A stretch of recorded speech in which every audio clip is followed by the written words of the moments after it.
Sermon 27 Commentary. After the Battle of Siffin, Muawiyah had spread killing and bloodshed all around, and started encroachments on cities within Amir al-Mu'mineen's domain. In this connection, he deputized Sufyan ibn Auf al-Ghamidi with a force of 6,000 to attack Hit al-Anbar and al-Madain. First he reached al-Madain, but finding it deserted, proceeded to al-Anbar.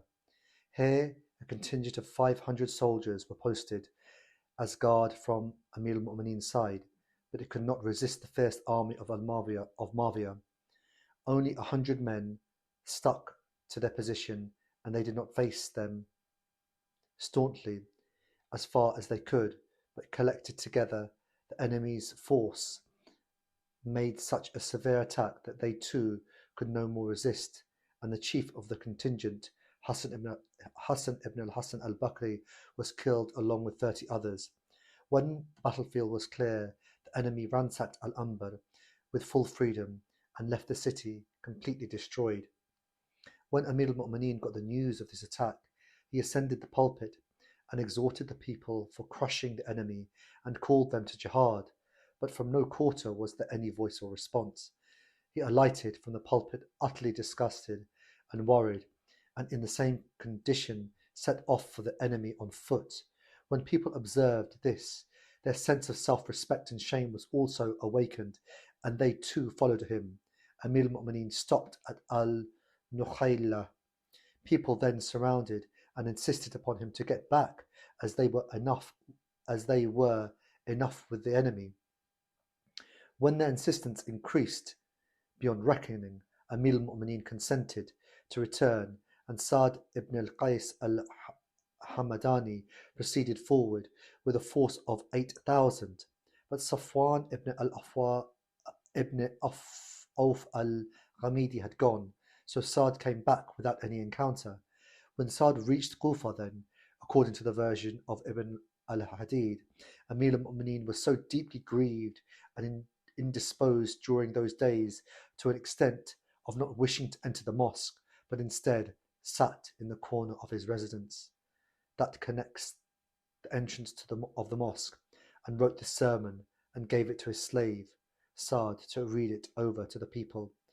But al-Mubarad has related from Ubaydullah ibn Hafs al-Taymi that Amir al-Mu'mineen delivered this sermon on a high place in al-Nukhayla. Ibn Maytham has held this view preferable.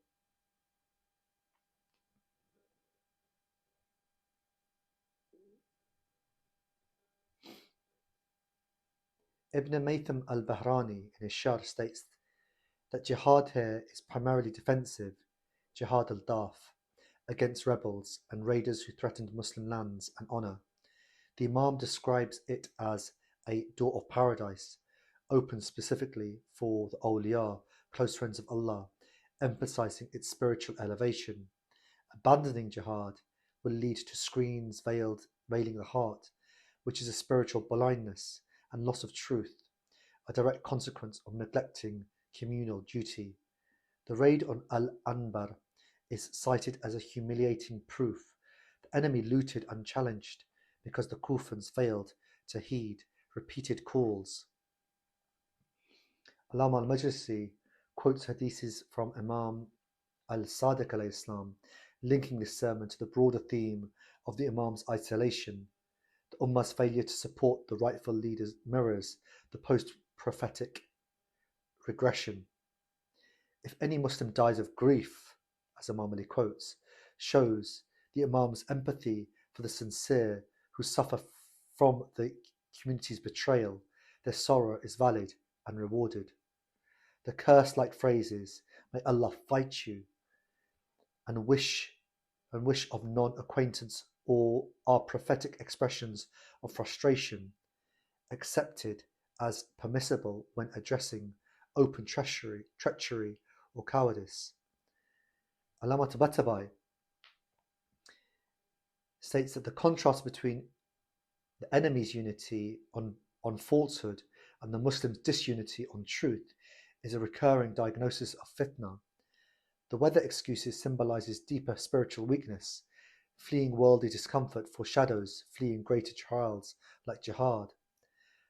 And the quote, semblance of men, not men, and comparison to secluded women highlight emasculation through cowardice, a severe cultural rebuke in Arab society, underscoring the depth of disgrace.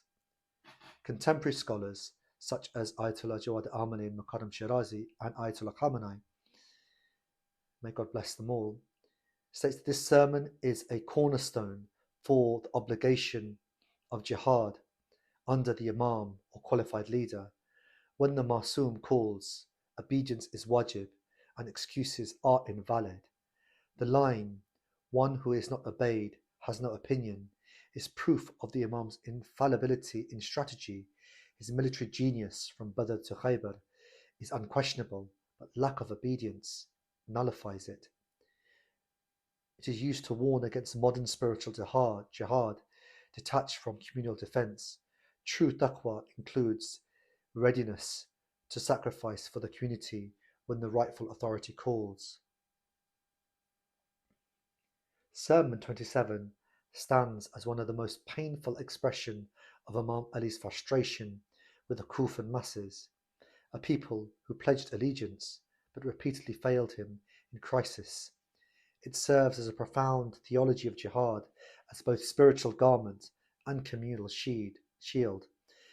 It stands as a historical indictment of cowardice and disunity enabling tyranny, and it stands as a proof of the Imam's unmatched experience and the tragedy of an obeyed leader denied support.